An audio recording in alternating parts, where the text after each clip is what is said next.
The night I thought my marriage was over, I was parked across the street from a pale blue house I had never seen before, watching my wife kneel in the porch light to tie a little boy's shoe. Rain tapped lightly on my windshield. The wipers dragged across the glass every few seconds with a tired squeak. A cup of gas station coffee sat cold in the holder beside me, untouched since the moment she turned off the main road and drove 40 minutes away from everything she said she knew. The boy was maybe 7. Small shoulders, red backpack, one loose sneaker lace trailing across the wet porch boards. My wife, Claire, smiled at him in a way I had not seen in months. Not bigger than the smiles she gave me, softer. The kind of smile that made room for someone. She tucked the lace into a double knot, brushed rain from his hood, and handed him a paper bag from the passenger seat of her car. I sat there with both hands locked around the steering wheel, feeling something inside me crack in a slow, quiet way. I had followed her because I thought she might be meeting another man. I had not prepared myself for a child. Before all that, our life looked ordinary enough that most people would have called it peaceful.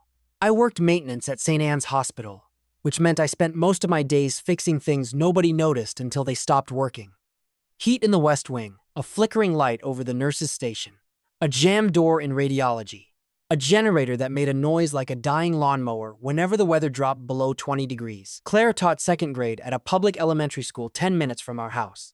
She came home with marker on her hands, glitter on her sleeves, and stories about kids who believed everything with their whole faces. She kept thank you notes from students in a shoebox under our bed. When she was tired, she still had enough patience left to explain fractions using orange slices. We lived in a small house outside Traverse City, Michigan, close enough to the lake that some mornings the air smelled clean and cold, even in summer. Our kitchen had yellow light, old cabinets, and a refrigerator covered in grocery lists, school magnets, and notes we used to leave each other. Don't forget milk. Your lunch is in the blue container. I love you. Even when you steal all the blankets. We had been married 8 years. In the beginning, we were the kind of couple people teased in restaurants. We split pancakes, shared fries, finished each other's sentences in ways that annoyed everyone but us. On Sundays, we bought groceries early, before the stores got crowded, and stopped for coffee on the way home. In the evenings, she graded papers at the table while I watched baseball with the volume low. Sometimes she would read one of her students' answers out loud and laugh so hard she had to cover her mouth. But there was a room in our marriage we both stopped entering, 3 years earlier. We had almost adopted a little girl named Mia. I say almost because the word still tastes easier than the truth. We had gone through classes, interviews, home visits, background checks. Claire painted the spare bedroom a soft green because she said pink felt like making a decision for someone we had not even met. We bought a small white bed, a lamp shaped like a moon, books with thick pages. I assembled a shelf and pretended I was not terrified then. 2 weeks before placement, I panicked. I told Claire I was not ready. I said we were moving too fast. I said I was afraid of becoming a father to a child who might be taken from us by a system I did not understand. Those things were true, but they were not the whole truth. The whole truth was uglier. I was afraid I would love her and lose her, so I chose to lose her before I loved her. Claire did not scream when I told her. That was worse. She sat on the edge of the green bed, folded both hands in her lap, and stared at the little moon lamp. Then she nodded once and said, "Okay." Mia went to another family. Claire packed the books away herself. After that, we stayed married. We cooked, we worked, we paid bills, we watched shows, we kissed each other goodnight. But something in Claire had stepped carefully back from me, like I was a dog that might bite if touched wrong. I told myself time would smooth it over. Time did not smooth it over. It just taught us how to walk around the dent. The Wednesday night started the following fall. At first, I barely noticed. Claire said Wednesdays were hard at school. Midweek, tired kids, tired teachers, parents emailing about spelling tests like the future of Western civilization depended on them. She said she needed a little quiet after work. A drive, some music, maybe a walk around the lake. Just a pocket of air, she said one night, slipping on her coat while I reheated chili. I looked up from, "You want me to come?" "No," she said quickly. Then softer, "Not because of you. I just need to not be needed for an hour." That made sense to me. Teachers were needed all day. I fixed boilers. Boilers never asked me how to spell because so I nodded. "Drive safe." She kissed my cheek and left. For a while, it was exactly what she said. She came home around 8, calmer than when she left. She would set her keys in the ceramic dish by the door, wash her face, and sit beside me on the couch with her feet tucked under my leg. Then 8 became 9, 9 became 10:30. One night she came home close to 11, hair damp from rain, cheeks flushed from cold. "Long drive?" I asked. She took off her coat without looking at me. "I went around the lake. That lake did not take 3 hours to drive around unless you stopped in Canada." But I did not say that. I stirred the tea I had made her and watched steam curl up into nothing. The signs came slowly, the way leaks do. One brown stain on the ceiling, then another. By the time you look up, the damage has already spread. She started showering the second she got home on Wednesdays. Her clothes went straight into the wash, not the hamper. Her phone, which used to sit anywhere, now stayed face down or tucked in her cardigan pocket. Sometimes it lit up and she turned it over before I could see the name. Once, I borrowed her car because my truck was at the shop. In the center console, under gum wrappers and a receipt for classroom stickers, I found a gas station slip from a town 42 minutes south of us. I held it between two fingers like it might explain itself. That night, after dinner, I placed it on the counter. You were pretty far out last week. Claire glanced at it, and for 1 second, only one, her whole face seemed to pause. Then she smiled too fast. I told you, I drove around. Cleared my head.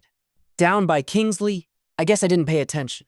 I wanted to believe her because believing your wife is easier than rebuilding your whole life around a doubt. So I said, okay.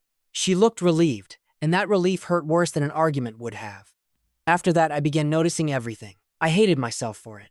I noticed how she lowered her voice when certain calls came in. I noticed how she stepped onto the back porch even when it was freezing. One night I heard her through the kitchen window. No, she said quietly. Don't tell him yet. I need more time. I stood with a dish towel in my hand, water running over a plate I had already washed. Don't tell him yet. There are sentences that do not end when the person stops speaking. They keep going in your head. They grow rooms. They invite monsters in and offer them coffee. When she came back inside, I was still at the sink. Everything okay? I asked. She slipped her phone into her pocket. Just school stuff. School stuff at 9:30? A parent. It's complicated. I nodded like an idiot. Right. 2 days later, I found the drawing. It fell from her coat pocket when I moved it off the back of a chair. A folded sheet of cheap white paper, softened at the creases. Crayon. A woman with brown hair standing beside a little boy. Above them, in shaky letters, someone had written, "Thank you for Wednesday, Wednesday." I stared at that misspelled word until the kitchen seemed to tilt. Claire walked in holding a basket of laundry. She saw the paper in my hand and stopped. Who made this? I asked. Her fingers tightened around the basket handle. One of my kids. Which one? She looked down. A student. You wouldn't know him. Him? She blinked. I mean, I have boys in my class. I should have stopped there. I should have sat down and said, Claire, I'm scared. I feel you leaving and I don't know where you go on Wednesdays. Instead, I folded the drawing and handed it back like evidence. Cute, I said. She took it from me slowly. Yeah, that night she made chamomile tea and forgot to drink it. I watched the tea go dark and cold on the table between us. By then, my mind had become an ugly place to live. I told myself I was not spying. I was just attention. That is what people say when they want their shame to wear better clothes. I checked the mileage on her car before she left on Wednesdays, then again when she came home. I looked through receipts in the trash. I watched our joint account and saw weekly cash withdrawals I had not noticed before. $40, $60, $25, nothing huge, just steady. Then came the purchases. A small winter coat from Target, juice boxes, children's cold medicine, paperback about a kid and a dragon, mac and cheese cups, a pack of socks that looked too small for any student in her second grade class, unless she was now teaching elves. Every item could be explained. Teachers bought supplies. Teachers helped kids. Claire had always had too much heart for her own peace. But combined with Wednesdays, the phone calls, the drawing, the gas station, the sentence through the window, every small thing sharpened into a blade. The following Wednesday, I left work early and waited 3 streets away from our house. I had never followed my wife before. My stomach felt sick before her car even left the driveway. She drove carefully. No sudden turns, no dramatic behavior. She stopped at a red light, signaled, "Let an old man cross." I stayed far enough back to feel ridiculous and close enough to hate myself. The radio in my truck mumbled about freezing rain coming in overnight. My hands sweated inside my gloves. Claire did not drive around the lake. She drove south, past the familiar grocery store, past the diner where we used to get breakfast, past the road that led to her school. She took a narrow turn into an older neighborhood with cracked sidewalks and small houses sitting close together under bare maple trees. She parked in front of a pale blue house with a sagging porch and a porch light that flickered once before holding steady. An older woman opened the door before Claire reached the steps. Gray hair, glasses, a cardigan wrapped tight around her chest. Claire hugged her, then she went inside carrying a brown pharmacy bag. I sat behind the wheel and felt my thoughts begin arranging themselves into sentences I could not bear. She had a child. She had another family. She was helping someone hide something. She was leaving me slowly, one Wednesday at a time. I stayed for almost an hour. Nobody came out. Once, a small shadow moved behind a curtain. I leaned forward, heart pounding, but the curtain fell still. When Claire finally returned to her car, she wiped her face with her sleeve before driving away. I did not follow her home. I sat there until the blue house went dark, then drove to the hospital and parked behind the maintenance garage. I told myself I needed air. Really, I needed a version of my life where I had not just become the kind of man who hid in trucks and watched windows. The envelope appeared 2 nights later. Or maybe it had been there for weeks, and I finally became the kind of person who would open drawers that were not mine. Claire had a small desk in the spare room, the same room that had once been green and then became beige again. She used it for lesson plans and report cards. I went in looking for a roll of tape. That is what I told myself. The top drawer stuck like it always did. I pulled harder, and a yellow envelope slid forward. It was not sealed. My name was not on it. Neither was hers. I opened it anyway. Inside were papers with words that seemed to rise off the page: temporary guardianship, family court, emergency placement, consent, minor child. There was a name written on a sticky note: Ely Parker. Age 7, my ears began to ring. Behind the forms was an old photograph. Claire stood outside a diner with a woman I had never seen before. They were younger, maybe college age. Claire had her arm around the woman's shoulders. Both of them were laughing like the world had not yet asked anything impossible of them. On the back, in blue pen, someone had written, "Promise me you'll keep him safe, him." I sat down on the edge of the bed we never bought for Mia and held the photograph until my fingers left dents in the corners. That evening, I waited for Claire at the kitchen table. I put the envelope in the center, under the yellow light. The house was too quiet. The refrigerator hummed. The dryer clicked somewhere down the hall. My keys sat beside my right hand, though I had nowhere to go yet. When Claire came in, she was carrying her school bag and a stack of graded spelling tests. She smiled tiredly. "Hey, sorry I'm late." Staff meeting ran. Then she saw the envelope. Her face went white in a way that told me everything and nothing. "Who is Eli?" I asked. She set the papers down carefully, like any sudden movement might break the room. "Daniel, who is he?" She did not answer. My laugh came out sharp and unfamiliar. "That's not a hard question, Claire." "It is," she whispered. "No, it really isn't. Is he yours?" Her eyes filled instantly. "No, then whose is he?" She pressed one hand to her mouth. I stood so quickly the chair scraped the floor. "Are you seeing someone?" "No." "Do you have any idea how many times I've asked myself that and hated myself for it? Every Wednesday. Every phone call. Every weird receipt. Every little kid thing you brought into this house and hid like I was too stupid to notice." "I wasn't hiding it because you're stupid." "Then why?" She looked at the envelope, then at me. "Because you once told me you couldn't be a father." The words hit harder because they were quiet. For a moment, I was not in the kitchen anymore. I was in that green room 3 years earlier, watching Claire sit on a little white bed while I explained my fear like it was logic. "That's what this is," I said. "You decided I failed some test years ago, so now you build a whole other life and don't invite me." "I didn't build a whole other life. You have guardianship papers in your desk. They're not for me. Then explain it." She opened her mouth, closed it. Tears slipped down her face, but she stayed silent. That silence destroyed whatever small restraint I had left. "You don't get to cry and not answer," I said. "Not after months of lying." I was trying to protect him. From me, her face crumpled. I wished she had said no immediately. I wished she had crossed the room and grabbed my arm and forced the truth into my hands. Instead, she said, "I didn't know how to bring you into this." That was enough. Not because I understood, but because I could not stand there another second without saying something I would never be able to take back. I picked up my keys. Claire took one step toward me. "Please don't leave." I looked at her, at the envelope, at the beige walls of the room we had repainted because I could not bear the green. "I think I already did," I said. Then I walked out. I spent that night in my truck in the hospital parking lot. Around 2 in the morning, snow began mixing with rain. It dotted the windshield and melted. I reclined the seat as far back as it would go, which was not far enough, and listened to the building breathe through its vents. A nurse from the ER knocked on my window at one point. Her name was Marcy. I had fixed the automatic doors for her twice. "You alive in there?" she asked. I rolled the window down an inch. "Unfortunately," she studied my face. "You need coffee?" "No." "You need to not sleep in a truck?" "Probably." She nodded like that was the most honest answer she had heard all night and went back inside. I did not sleep much. I kept seeing Claire on that porch tying the boy's shoe. I kept hearing her say, "Because you once told me you couldn't be a father." By morning, my back hurt. My phone had 6 missed calls from Claire, and 1 voicemail from a number I did not recognize. I played it with the heater blasting against my knees. "Daniel, this is Nora Vance. You don't know me, but I think you know my house by now." I closed my eyes. Her voice was older, steady, tired. Claire didn't ask me to call. She'd be angry if she knew. But she sat on my couch last night looking like somebody had taken the bones out of her. And I'm too old to watch good people ruin each other, because everyone is afraid to say the first true thing. If you want to understand, come by. Don't come to yell. Don't come if you only want to be right. But come. She gave the address. I sat in the truck for a long time with my thumb hovering over delete. Then I drove to the pale blue house. In daylight, it looked smaller. Paint peeling around the windows. A plastic snowman still on the porch, though Christmas had passed weeks ago.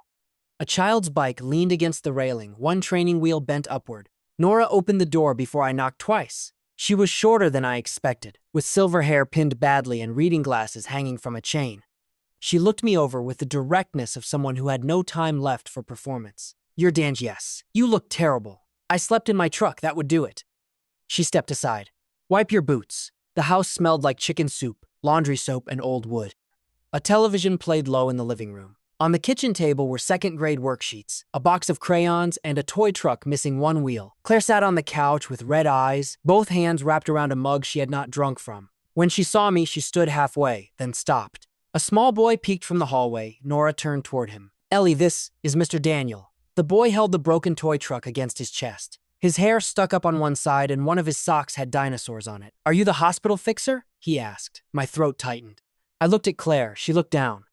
"I fix things at the hospital," I said. "Claire said you fixed a door that ate a doctor." Despite everything, a laugh escaped me. "It didn't eat him. It just trapped him for 11 minutes. Ellie considered that. That's eating a little. Fair." Nora sent him to finish brushing his teeth, and when he disappeared, the room changed. "Eli is Jamie's son," Nora said. I looked at Claire. She touched the edge of her mug. "Jamie was my roommate in college, my best friend." I remembered the photo, the laughing woman outside the diner. "She died in August," Claire said.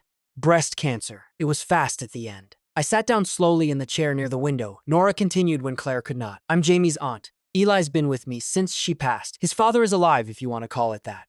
Shows up when he needs money or a bed. Disappears when the boy needs shoes, food, a ride, anything resembling parenting." Claire wiped under one eye. "Jamie asked me to watch out for him. She made me promise. Promise me you'll keep him safe." The back of the photo burned in my memory.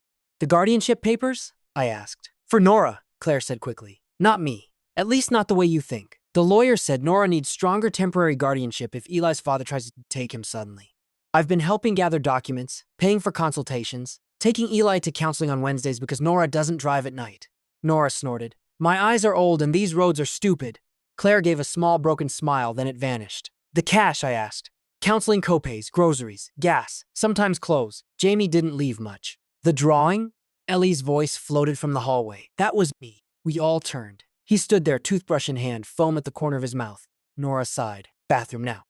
He vanished again. Claire's voice shook. "He made it after I helped him with a school project. He has trouble with spelling. Wednesday is hard for him." "And the call?" I asked. "I heard you say don't tell him yet." Claire closed her eyes. Nora looked at her, then at me. "That was me. Eli asked if the hospital fixer knew about him."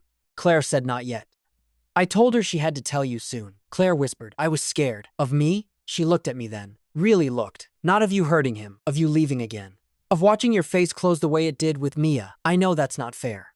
I know I should have trusted you enough to tell you.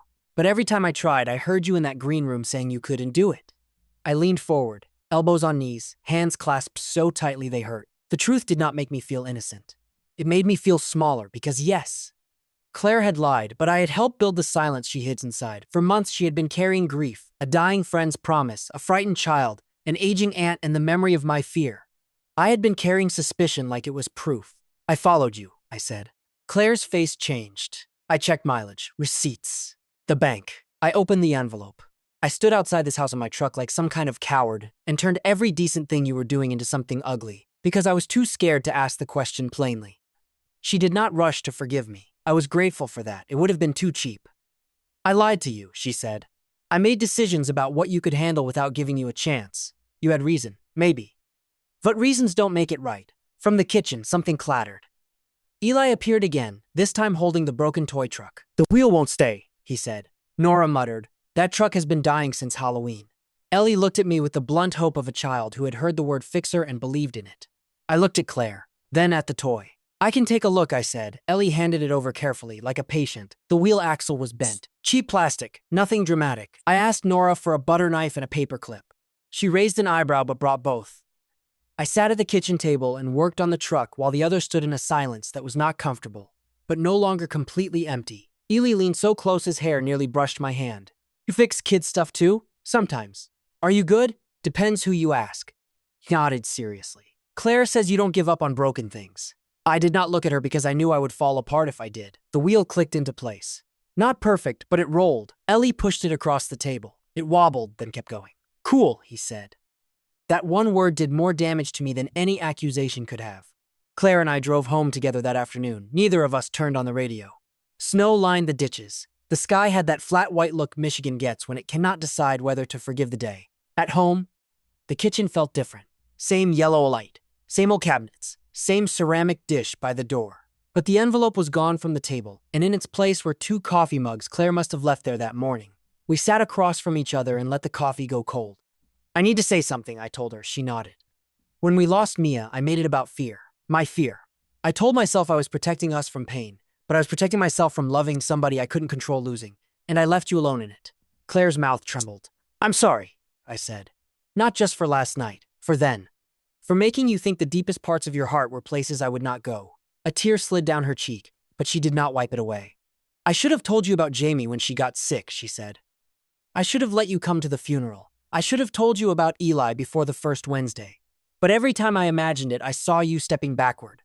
I might have. I know. That hurt because it was probably true. But you still should have given me the chance, I said. I know, she whispered. We did not fix our marriage that day. People who say one conversation fixes a marriage are usually selling something or lying to themselves. But we told the truth, and truth is at least a door.